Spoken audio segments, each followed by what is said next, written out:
Hello everyone, welcome to another transfer talk show on Football Talk Podcast. My name is Ozzy and I'm your host for today's show. It's been some time since we did the last episode. The Euros has certainly taken over, but in the last few days we've been seeing some official transfer news which has become a little bit more prominent. So we've got a lot to discuss today in the show.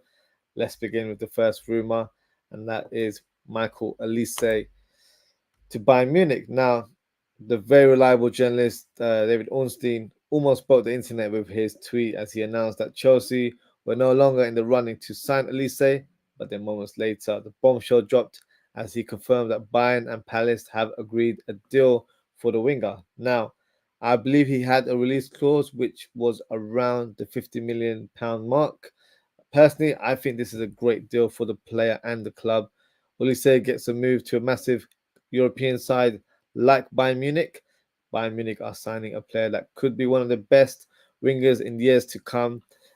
And also Palace get a decent amount of money that can be reinvested to acquire new signings. So I'm sure Palace fans will be a little bit disappointed that he's leaving. But the plus point is that it's not another Premier League team that he's joining. And it won't be a team that will come back to haunt him.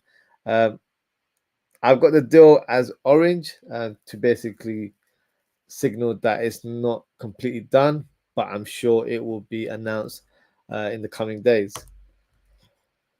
We've got some official news here, which was announced yesterday. Chelsea have signed Leicester City's Kiernan Dewsbury-Hall for £30 million. I actually think this is a good signing for Chelsea. He will add a balance to their midfield, especially as he's a left-footed player who plays in a double pivot. So he could form a good partnership alongside Gallagher, or is he Gallagher's replacement? That could be the case as Gallagher has been linked with a move away from the club. He also rejoins his former manager, Enzo Maresca from Leicester City, so he'll hit the ground running in terms of tactics. Also, Dewsbury Hall is a homegrown player, so that ticks off the criteria list there. But this transfer wasn't as smooth as it was quickly announced. Apparently, Brighton had agreed a deal with Leicester City, and in fact, Dewsbury Hall had a medical with the club. So Brighton will feel hard done by for not getting the deal completed, but the pulling power of Chelsea, unfortunately, was far greater. And these things happen in football. Now, this is a player I've been raving about for a good few weeks now, as I regarded him as a dream signing for Liverpool. Now, if you believe the rumours, this could become a reality as Calafiori is being linked with a move to Liverpool. Stylistically, he is exactly what Liverpool need in their squad, a left-footed centre-back who can comfortably play as a left-back. He can play in a back three or in a back four, a ball-playing defender who has a great range of passing, so he certainly fits the bill. He was with the Italian national team at the Euros. Due to his positive impact, this may increase his transfer value, and his club Bologna will be seeking for a fee of around 40 million, which is not too bad, to be honest. Now, the concern that I have is that other clubs have shown interest in the player, with the likes of Chelsea and Arsenal in particular also monitoring the player. I do believe Calafiori will be on the move this summer, but whether he remains in Italy or moves to the Premier League remains to be seen, but certainly one to keep an eye on. Now, this is an interesting rumor as I was debating what color I should change the arrow in terms of the deal. I've left it yellow as it's still pretty much paper talk right now, but according to some sources, talks have already begun with Manchester United and Bayern Munich apparently Ligt is available for around 45 million. Now that would be a fantastic deal for the Red Devils. A young centre back at 24 years of age, but he has great experience at both club and international level. But I think another centre back signing would be required, so that I think United need to be careful in terms of who they select. It can't be a defender that is completely like for like in terms of how De Ligt performs on the pitch. It needs to be a defender that complements him. So it'll be interesting to see what they do. But I do think this would be a good signing for United, and I do think he is value for money at 45 million, which is not a lot in this day and age. Now, this rumor doesn't please me one bit, as he's a striker that I really like and would love Liverpool to sign. But unfortunately, I don't think we'll be pursuing a striker this summer. But it looks like Chelsea are trying to add more firepower to their squad, and they've identified Isak as the man who can lead their line. Now, do I believe there's any truth to rumor? I actually don't. Both clubs need to sell in order to meet profitability and sustainability requirements, and Newcastle would demand a hefty price if a club wants to prize Isak away. So I don't think Chelsea are in any position to make such a big signing unless they sell a few players. Newcastle are trying to get Isak to sign a contract extension. So let's see what he decides to do for the near future. Next rumour. Anthony Elanga. Now, he's been linked to a move to Newcastle, but the interesting news about this rumour is that apparently he will be part of a swap deal that involves Newcastle's Elliot Anderson going the other way. But from what I'm aware, they're still in discussions with getting a deal done for the right winger. So let's see what happens with that one. But as I mentioned, there is a bit of official news, and that's Elliot Anderson heading over to Nottingham Forest for a fee of £35 million. Now, Newcastle were in desperate need to raise some funds before the 30th of June in order to meet the profitability and sustainability rules. So this sale certainly helped, as it's 100% profit with Elliot coming through the youth ranks. I actually think it's a good bit of business from Newcastle. £35 million for a player who just broke into the first team last season seems like smart business. But the business doesn't stop there, as Newcastle managed to make another sale in the same weekend, and that's Yankuba Minta. Now, Brighton may have missed out on Dewsbury Hall, but they've managed to acquire a very exciting player. Minta is a right winger who was out on loan at Feyenoord last season. He played 27 times in the Eredivisie and managed to score 10 goals and provide 6 assists. For £30 million, I think Seagulls have signed a very exciting player. And for all the FPL managers, he could be an interesting signing to make in the opening weeks. West Ham have been linked with a summer move for Republic of Ireland and Lyon defender Jake O'Brien. Now, O'Brien has had a great season for the French side, where he moved last summer from Crystal Palace for £1 million. He's now been linked with a £17 million move back to the Premier League. Now, the interesting detail about this possible transfer is that if a deal is concluded between Lyon and West Ham, Crystal Palace will receive 25% of the transfer fee, as they added a clause when he moved over to Lyon. So a good bit of business from the Eagles there. A player that I mentioned being linked to a move to Fulham a couple of weeks ago, but this week he's been linked with a move to Crystal Palace. Now, I actually think this would be a good move for all parties associated. For Smith Rowe, he moves to a club that's not far from where he was born and raised, as he's a South London boy. He also joins a club that are very ambitious and are on the up, in my opinion. He'll be playing more first team football in comparison to the limited opportunities that he's been presented at Arsenal. The transfer fee is also reported to be around 25 million, which is a great deal. He could be earmarked as a possible replacement for Eze, who's also been linked with a move away from the club. So that would mean that he would be a mainstay in the first team. So it ticks all the boxes for Smith Rowe to really go on and progress at this new proposal of a new club. However, I'm also hearing that Smith Rowe is content to stay in at Arsenal and fight for his place. Me personally, I think he should move on in order to progress with his career.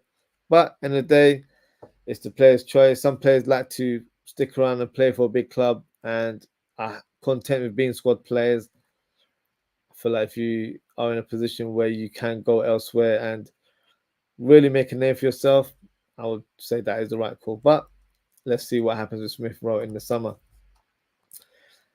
I don't know if it's just me, but this deal was wrapped up very efficiently as Tottenham signed highly rated midfielder Archie Gray from Leeds United. Now, Archie Gray has been making waves in the Championship last season, so there's no huge surprise that he's secured a move to the Premier League, especially as Leeds United were unable to get promoted in the playoffs. But I think this is a smart bit of business from Tottenham. If you're not too familiar with the player, Archie Gray is a box-to-box midfielder with great technical ability. Last season for Leeds, he pretty much played everywhere. He's played up top on a couple of occasions. He also played left wing, attacking midfield, centre midfield, defensive midfield, and even at right back on some occasions. So a multifunctional player, but at Tottenham, I believe his role will be in the middle of the park.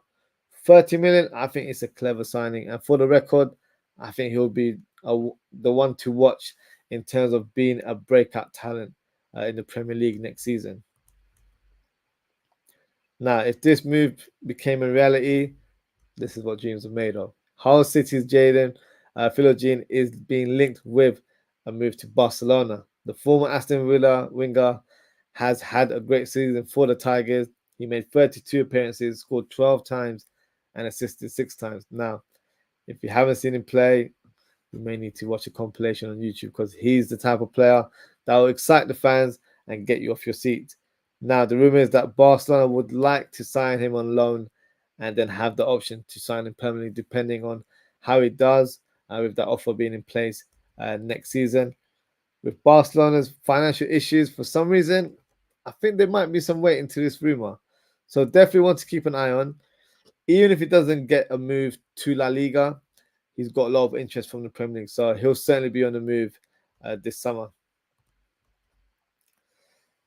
Now, he's kind of become the forgotten man at Villa Park, as a couple of years ago, he was regarded as the hottest prospect in English football, but unfortunately, his development has been stalled due to injuries. But it looks like he could be on the move, as Tottenham have been linked with the player. Now, with Archie Gray just signing for the club, could Spurs sign another midfielder? Remains to be seen, as I know there's a couple of players that could be leaving with the likes of Højbjerg that comes to mind. So it will depend on if players depart.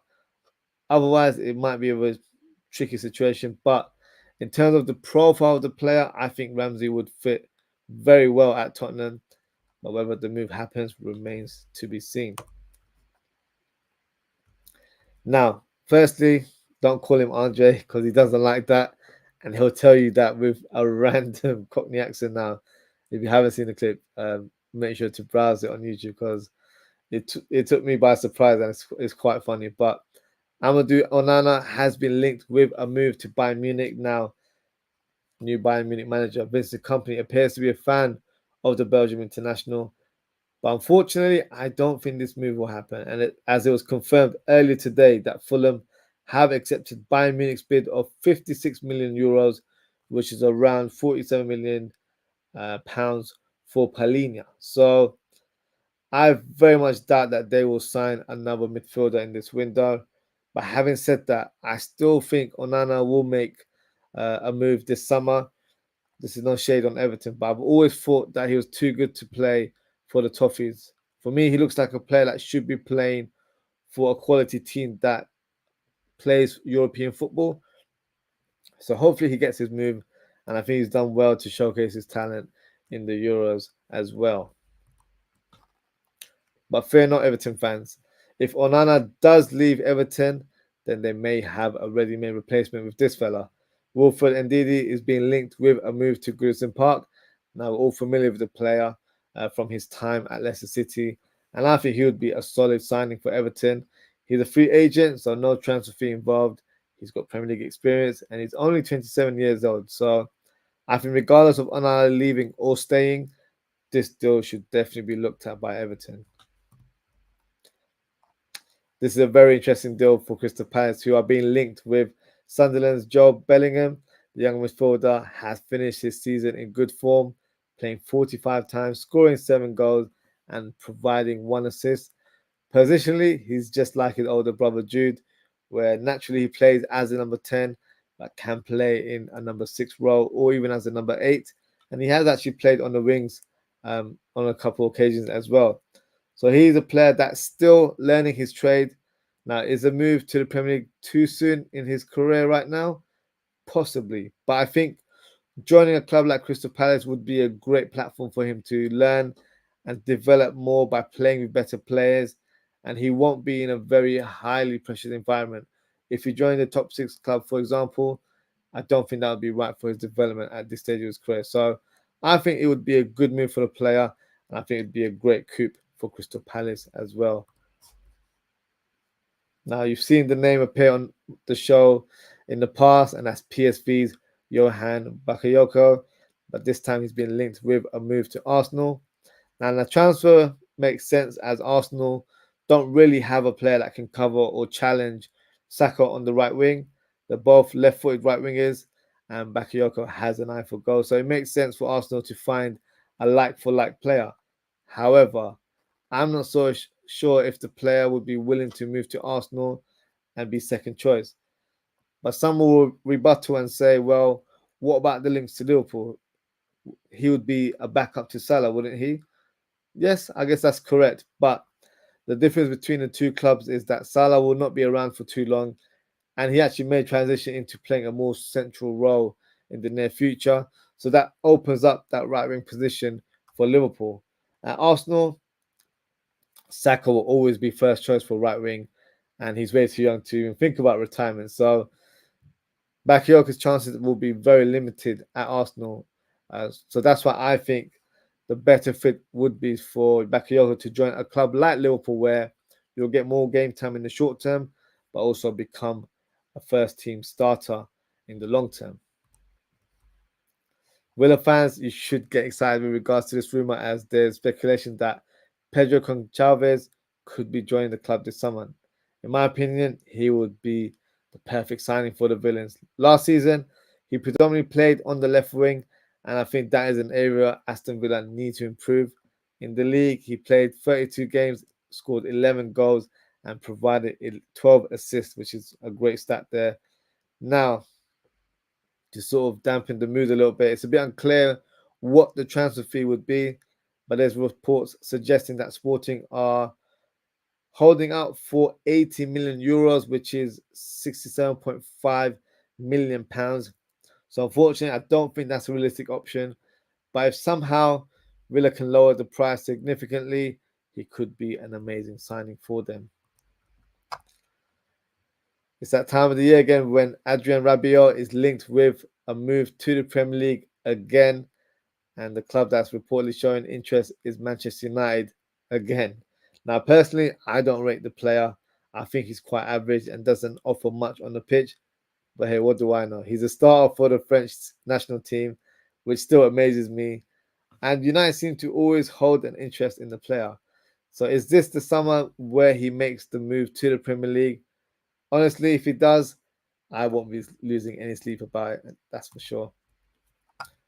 And the final rumor of today is Jonathan David to Tottenham. Uh, a lot of rumours surrounding the North London side today, but this time it's a striker, and I believe it's a position that they will be strengthening this window. But is David the right striker for Tottenham? I think he's a good player, but I don't think he's top of their list, as I'm sure they will have other targets. But who knows? Those targets may be a bit unrealistic, and they could end up placing a bid for the Lille striker. We'll find out in the coming weeks. And that's the end of the show. I've just seen we've got a couple of comments. So, Richard, big up Richard. Your comment says LCB and DM is priority first for Liverpool. 100%. That is the two priority positions.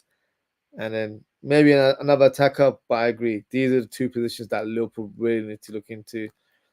And then Daz, big up Daz. He says, big up Ozzy. Hope you're well today. When's your prediction for the last 8 of the Euros, please? Big up Daz. Hope you're well as well. My prediction show will be tomorrow. So I'll be doing the prediction show it'll be a bit of a late one. It'll be at 11 p.m. UK time. So I will upload the stream later on today, so you can hit that notification bell. So yes, I'll be doing that tomorrow. I'll also be doing a Liverpool transfer talk show at 10 p.m. Tomorrow as well. So 2 shows for you guys. And yes, that is the end of the show. So thank you so much for tuning in. Thank you to Richard and Daz for your comments as always. If you haven't already, please don't forget to like, comment, share, and subscribe. So as I mentioned, got a transfer show tomorrow, as well as the prediction show. I'll also be doing a watch along for Spain versus Germany, which will be taking place on Friday. Saturday to be confirmed. Got to check my sort of schedule with the family. But the Friday game, 100% I'll be doing a watch along for that. So best thing to do is hit that notification bell. You can also follow me at Aussie.ftp on Instagram, Threads, and TikTok. And that's it today, guys. Thank you so much for tuning in. Take care, stay safe, and I hope to speak to you all very, very soon. Goodbye.